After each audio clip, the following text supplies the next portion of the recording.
Hi everyone, welcome to our CWSN Leela Bhanu channel. ఈరోజైతే నేను బెండకాయ పచ్చడి అందరూ చేసుకుని తినగలిగే కమ్మని రుచికరమైన బెండకాయ పచ్చడి వచ్చేయండి.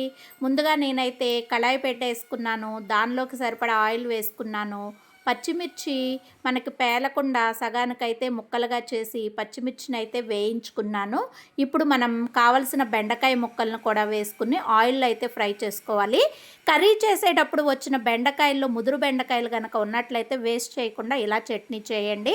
వేయించుకున్న పచ్చిమిర్చిని ఒక మిక్సీ జార్లోకి తీసుకుని దానిలోకి సరిపడినంత ఉప్పు, అలాగే మన చట్నీలోకి సరిపడినంత ఒక స్పూను జీలకర్ర, వెల్లుల్లి రెమ్మలు, నేనైతే ఒక 10 వెల్లుల్లి రెమ్మలను అయితే తీసుకున్నాను. వీటిని మనము పచ్చిమిర్చి, ఉప్పు, జీలకర్ర, వెల్లుల్లిని కచ్చా పచ్చాగా మిక్సీలో అయితే పట్టుకోవాలి. ఈలోపు మన బెండకాయ ముక్కలు కూడా చక్కగా ఫ్రై అయినాయి.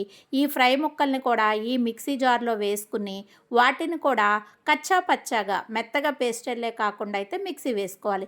ఈలోపు మనము మీడియం సైజు 3 టమాటాలను అయితే తీసుకుని కట్ చేసుకుని దానిలోకి 2 చింతపండు రెమ్మలు, కొంచెం కొత్తిమీర అయితే వేసుకుని నేనైతే ఉడికించుకున్నాను.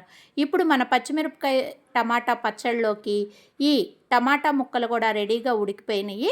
ఈ బెండకాయ ముక్కల్లో కలుపుకుని మనం మిక్సీ జార్ని అయితే రివర్స్ చేసుకున్నట్లుగా చేసుకుంటే మన రోట్లో చేసుకున్నట్లుగా అయితే పచ్చడి అయితే రెడీ అవుతుంది. ఎంతో కమ్మని రుచికరమైన బెండకాయ పచ్చడిని మీరు కూడా ఒక్కసారి ఈ విధంగా ట్రై చేయండి. చూడండి ఫ్రెండ్స్, ఎంతో కమ్మగా ఉంది. కావాలనుకుంటే తాలింపు కూడా వేసుకోవచ్చు. మన బెండకాయ పచ్చడి నచ్చినట్లయితే లైక్ చేయండి, వీడియోని చూసి సబ్స్క్రైబ్ చేసుకోండి, అలాగే మిత్రులందరికీ షేర్ చేయండి. మీరు కూడా ట్రై చేసి కామెంట్ పెట్టండి. Bye bye.